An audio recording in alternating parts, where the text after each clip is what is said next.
Welcome to a new episode of Superpowered Fancast. This is Darren. In this episode, I got the honor to talk to the New York Times bestselling writer, Cavan Scott. Now, Scott is the author of the Shadow Service series, as well as Titans United for DC Comics, the upcoming The Ward for Dark Horse Comics, and the highly popular Star Wars The High Republic novel, The Rising Storm, as well as Tempest Runner and The Great Jedi Rescue. He's also the writer of legendary Netflix's next chapter in the Pacific Rim series with Pacific Rim Blackout, which is the prequel to their new animated series, Pacific Rim The Black. Now, we had a great dialogue about his process, his love of and challenges in writing licensed properties, as well as what he's working on next. So give it a listen, and let me know what you think by leaving a review or a comment. And without further ado, Cavan Scott. If you don't mind, I just kind of want to get into it. I've been a huge fan of your work for years, and thank you. Especially everything with the High Republic and things like that. So I really wanted to talk about Pacific Rim. Yeah, sure. No, that's always good. So if you don't mind, so my first question is, so you've been writing prolifically for years across like multiple genres and properties. Mm-hmm. So what made you decide to jump into the world of Pacific Rim? Like what about Pacific Rim was something that you decided I want to write something for? I think it was the moment I saw that first movie. So I'm a massive Del Toro fan, and I'm a massive monster fan. I think as anyone has read any of my work knows that. And also giant robots and mechs. So it was the perfect. It was basically inside of my brain anyway. And so I saw the film. I think I watched it about 3 times in the cinema. Absolutely loved it. Went big time into like reading all the interviews, everything about it. And then got to know Robert Napton at Legendary through a mutual interest in Doctor Who, actually. Not so much of a professional thing at first. And he happened to mention that they were looking for someone to take over the Pacific Rim comics. Since they were it was about the time of the second movie coming out, and they wanted a comic that would bridge the gap between the 2 movies. And he mentioned it to me at San Diego Comic-Con one year, and I pretty much bit his arm off immediately and just told him that he had to give it to me, and this was why. And he probably looked a bit scared at that point as I started to barrage him with facts about why it should be me writing this. Because, yeah, it was a world that I really wanted to play in because I loved it so much. And so, yeah, that's how the first series, which was Aftermath, came about, which, as I said, was the bridge between those first 2 movies. And sort of telling the story of what happened to the world in between the 2 kaiju incursions. Right. So with Blackout, was that because you wanted to be part of that world? Was it a story that you had and wanted to pitch, or was it something that, hey, we're gearing up for this new series, and this is kind of the things we want to get audiences ready for before we begin it? So how did the pitch process for Blackout? It was lovely that it was a case of, so I think by then I'd worked on 3 Pacific Rim projects, and Robert came back to me and said there's this new series coming, which I think I'd become aware of as soon as it was announced, obviously. And Legendary came to me and said, again, we need a way to bridge the gap, and this time you'll have proper Jaegers and kaiju to fight with, because the series that I've done before was sort of set in that period between the first 2 films when actually there aren't any kaiju, so I had to be quite creative in the way I'd get them in there. And so they came to me and said, we need in effect a prequel to the anime series, telling the story of how the blackout happened in Australia. Again, we would like there to be a link to the original movie as well, so fans have that sense that it is all one big world. Would you be interested? It just so happened I was over in LA. I live here in the UK.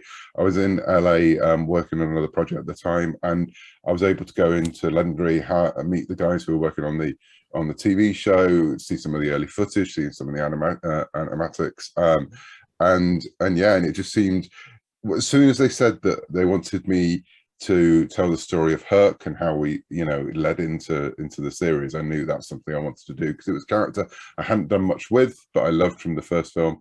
And I wanted to know where he was and how he got to that point as well. So yeah, that was the process. So from that, we talked through what the series needed to be. We talked through the points it had to get to, with obviously the fact it's telling the story before the cartoon. And it was then a case of going away and coming up with a story and proposing it to the team. And that was both to the comics team and also to the team working on the show. That's one of the things I actually really enjoyed about Blackout is that it is so character focused. It has really great family dynamics and things like that. Was that something that you wanted to make sure that you bring across? Because I would presume that it would be easy to just kind of write a big kaiju versus Jaeger story, but what makes Blackout so unique is that it is so character focused. Like you get to know these people, even beyond Herc, you get to know these people and the politics and feel for them, and that's one of the things I enjoyed about it. Did you want to kind of get readers immersed in the story and the characters before kind of hitting them before they get into the action of the animated series?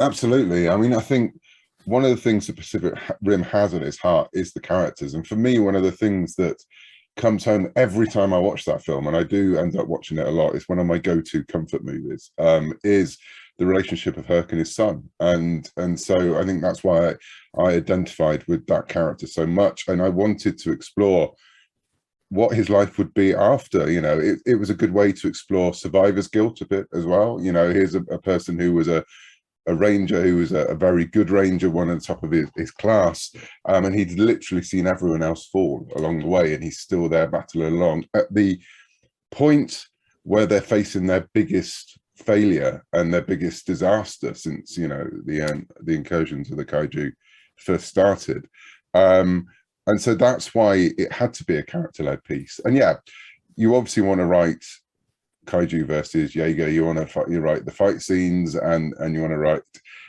entire sequences with buildings getting smashed and all the stuff that you love in these movies and these kinds of stories. But without that heart in the middle of it, I think it's quite difficult to maintain that for an entire graphic novel, because that's the thing I was facing with this as well. I knew it wasn't going to be a mini series, with monthly issues coming out. It was a novel. It had to feel like it had that kind of weight to it. And so that's when I explored, could I give Herc another member of his family that he would have to stand up to and prove himself to over and over again. And from that, the rest of sort of the extended family of his partner and his partner's family all rolled out from there, really. Yeah. Do you ever run into an issue kind of breaking a story like that, like a big story like that, and you have like other things that you're working on? Do you have to separate yourself from the rest of your work to kind of concentrate on a specific thing, or do you kind of work in shifts? Like I'm working on Pacific Rim for this period of time, and then I'm working on Star Wars for this specific time, and things like that. Like I guess kind of how do you? I'm sorry. I was just saying, how do you kind of focus your time on the project you're working on? I try and do exactly that, and so I'm quite meticulous in my planning. And this is one thing that the team at Legendary know. I'm forever sort of saying, what's the schedule? How much time have we got? What room have we got to move, so I can dedicate time to it? Because there are days. Today, for example, I've had a day when I've been mopping up lots of different bits of work, and I've been doing a bit of rewrites on one script, and then I've had to check some letters on another project, and you get days like that. But today has been the kind of day when actually it's just a case of like clearing the decks. Especially when I'm breaking a story and really trying to work out what it's about and who the characters are, I need to give that a big chunk of time, because it's like anything. When you have to change gears, you have to think about, get your head in a different space. And so I try whenever possible, and I do work on lots of different properties, including my own properties as well. But I try and, for the next 2 days, for example, I'm going to be working on Shadow Service, which is a series of mine, and I've got 2 full days when I just concentrate on that. And you can't always do it, but it's how I try to work. I used to do a thing that I would do a couple of hours on that and then a couple of hours on this, but you spend so much time in that changing gear that you don't actually get down to the deep focus of having to really work.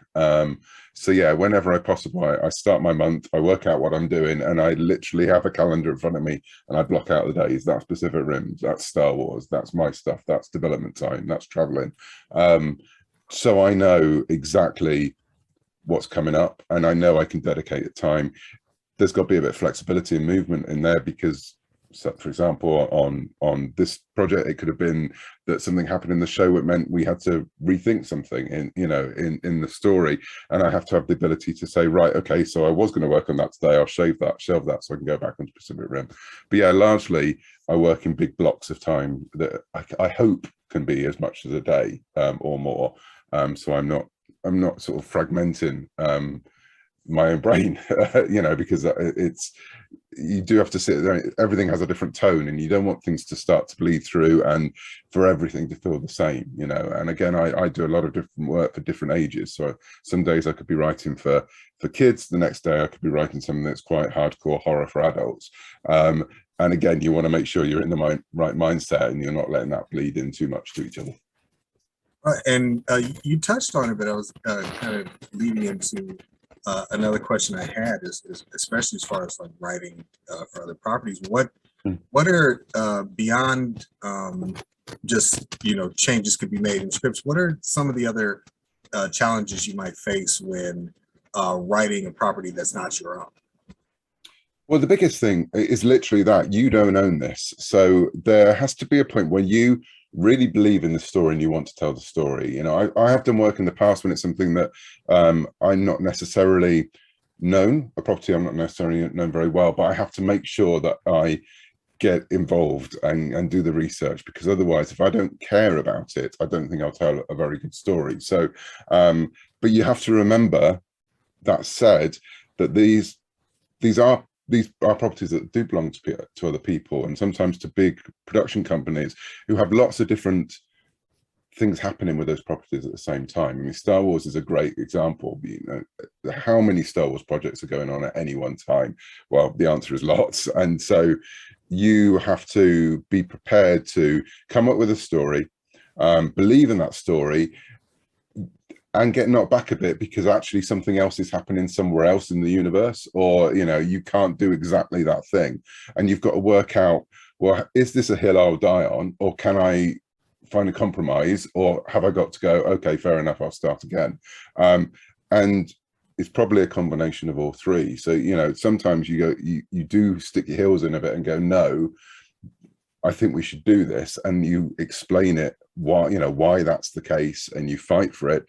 But you always have to be prepared that someone eventually could say no, because at the end of the day, it is theirs. Working on your own property is obviously very different. And sometimes when I do that thing of changing gears and moving on to one of my own projects, I sometimes forget that I am the one that says at the end of the day, yes or no. So, I go, who have I got to ask about this? Oh, no one. Okay, that's weird. Moving on. And sometimes you want that, because you want someone to be able to tell you the yes or no, because actually the guardrails that are put in can cause the most creativity, because you have to problem solve. So there was, I can't go into too much detail, but there was stuff on Blackout for Pacific Rim, of stuff that I really wanted to do, but couldn't touch on because it would affect other things happening in the franchise. And so I knew I still wanted to tell a particular story, but I couldn't do that. So how could I make sure the story still made sense? And you know what? Most of the time, the things you come up with in that situation are far more creative, because most of the time when you go down, I want to go down this route, your mind immediately goes for the easy answer, because it's, especially if it's a universe you love and really, really well, there are certain tropes that it's very easy to fall into. And they're tropes that work, which is why they're beloved in whatever the universe is. And sometimes someone saying no to you means that you go, okay, I can't do that, and you come up with a fresh idea that you would never have thought of before. So that's the good side of it. It is a challenge working in IP work, working in franchise work. You do have to sometimes check your ego at the door, because you're working as part of a team. And I think that's why I love this kind of work, because it taps into the reason I love writing comics, the reason I love writing scripts, whether that's for audio or screen, is because you're part of a team at that point. And so it's not just you hammering out words on a typewriter or a keyboard. So yeah, so there are obviously cons to any situation like this, but the pros completely outweigh them. Well, I would presume so, and that's one of the things I enjoy about your writing. It again leads me to ask you as far as like tone, because I like that I can read a very character focused, family centric, very conflict driven story like Blackout, and then at the same time, you know, read a very different tone and the humor of like Titans United or things like that. So how do you, I mean, it's probably esoteric to ask, but is it like a mindset shift when you go from one project to another? It's like, okay, let me get into the mindset of a Titans comic versus a Pacific Rim comic versus a Star Wars comic. Yeah, I mean, I think it's always thinking about there's a very thin line. You think about your reader and your audience, and you're not necessarily writing for them, as in you don't want to give them exactly what they want, because they don't half the time know what they want from a story. They have an idea of what makes Pacific Rim, what makes Star Wars, what makes Doctor Who, what makes Titans. And you need to hit all those moments. There has to be a sense that you are writing something that would fit within the world. So that's important. But when I say you're writing for the audience, you're right. It's what you want the audience to feel. So Titans United is an example. When I was writing Titans United for DC Comics, which, if you don't know, is the roster from the TV show. Right. But imagine what if that was actually within the DC universe. DC were great, actually, because it's not canon. It's not tied into current continuity. It was like, write the ultimate Titan story for that group of characters. And the thing they said to me right from the beginning is go back to the source and go back to the new Teen Titans of the 80s. So that was just like a joy for me, because that was my Titans. And so I went back and read the Wolfman and Perez series. And what I got from that when I started to plan the story, and actually for Titans, I had a real shopping list of what I had to put in. I had so many villains that I had to put in, and so many different scenarios I had to put in, and I had to make it feel like a cohesive story. But the one thing I kept in mind is I wanted to feel like that early run as much as possible, but without making it hopelessly nostalgic, so it felt like a modern comic, but you had the banter of the original Titans run, which is what I love. You have some of the character traits. The Beast Boy I write is very much the Beast Boy of the early Wolfman run.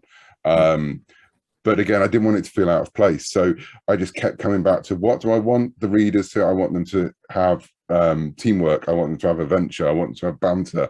And so everything came from that. With Blackout, what I wanted them to was to experience the emotions of being in these incredible situations, and being a man who in Herc, who is literally spent his life riding around in giants, and has lost so many people along the way, and what that would actually feel like, and knowing it's his final mission in a way, knowing that his time has come, and in many points in the story he's completely told your time has gone, and he's still pushing to have that one last adventure. So for Blackout, yeah, it was very much, it was focusing on those key moments. And I think before any project, I try and work out what those key scenes are. So for Blackout, I don't want to give too many spoilers, but there's a moment where he has a niece who works with him. There was a key moment I wanted between them. There's a key panel that I knew had to happen. In Titans, again, there was a interaction between Superboy and Red Hood that I knew had to be the heart of it. The High Republic, which is obviously a series I've been working on with lots of publicity recently. As we recorded this was the sort of final day of the first phase. The entire 15-issue run is based on one spread that we see in the issue that came out today and the final page. I knew that was where we were heading. So for whatever I do, I always try and focus on what's that, in my mind, iconic moment. And now it might not be an iconic moment for everyone, but it's the thing I use as my North Star for the entire story. And once I've hit that, the tone and the feel and the emotions usually sort of like ripple out from that moment. And so, yeah, and that's definitely part of my process, no matter what I'm working on, whether it's my properties, other people's properties, you know, a franchise at Star Wars, a franchise like Pacific Rim, back to when I was working on Doctor Who before, it was finding those key moments in every story and working towards those. One of the things you were talking about before was about your ego. How does that work when collaborating on stories like Blackout and Star Wars? And how important is collaboration to that process? Like, what do you get from it, and what do you feel you contribute? I think it's, as I said, that there is a moment when you have to check it, your ego at any point in the conversation, and you have to become quite, you know, willing to take a step back.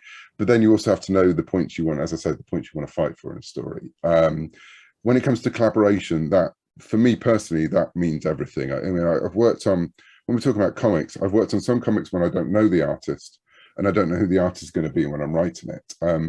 And for me, those are always the least satisfying projects, because I want to write to the strength of the artist I'm writing with, and especially if it's a long run or a big project like this project for Blackout. With Nelson, I very quickly learnt from talking to him, from looking at his original sketches, the kind of thing Nelson likes to draw, the kind of thing Nelson is very good at drawing, the kind of things that would challenge him. And so again, that's another thing that sort of like gets you, that tone at the center of the story. It gets you to that point. And I always try that when my scripts go in, there's usually at some point a note when I apologize for something that is very quick for me to write and awful for an artist to draw. But there's also at some point a note that says, this is what I'm thinking. If they're really lucky, there's a really bad sketch with it. But then the next line is always, you will have a better idea, come back to me. And, you know, and that's always part of the process. And, you know, one thing I think not a lot of people who know about, unless they work in the business, is that quite often you get art back after it's all completed, and then the writer on most projects will go through and run through the script again to make sure that it fits with the imagery, to make sure the storytelling lines up, and it gives you that chance to fine tune it. And all of those things have been a conversation. So there will be some points where an artist will come back and say, what about this? And there'll be points where you go, I'm really not sure about that. This is why I made that choice. Can we stick to that, or can we move what you're suggesting a little bit more towards that? But at other points you're like, no, absolutely, go for it. I mean, a good case of point is Shadow Service, which I talked about earlier, which is my series from Vault, which Corinne, the artist on that, she wasn't attached to it at first. She came into it. I worked with Corinne Howard before on Star Wars, and I'd forgotten when we started working together how much of a monster fan she is and how much she likes drawing demons. And while that was a part of the series, it's become far more a part of the series, because she started responding to those pages so well and started coming up with so many ideas that I realized that we could push it in that direction. And so that's a great example of how actually the series we've got now is very much our series, whereas it was my idea and then we brought Corinne in. That dynamic changed really quickly, and I'm very glad it did, because what we're doing now is far more exciting because we both bring something to the table. Can you tell me a little bit more about Shadow Service? Like, it sounds like a really interesting story. Yeah, I know spoilers, but yeah. No. Shadow Service is the inside of my head, because it's everything I was obsessed with growing up. So I'm a Brit. Therefore, I had to be obsessed with James Bond. I was obsessed with spy stories and detective stories. I was obsessed with monsters. Largely, I've mentioned Doctor Who a couple of times. Doctor Who was massive when I was growing up in the UK, to a similar state of what it's been recently. And it was all about the monsters. It was all about scaring people. And it was because of Doctor Who that led me into watching Hammer horror films, watching Universal horror films, watching Godzilla.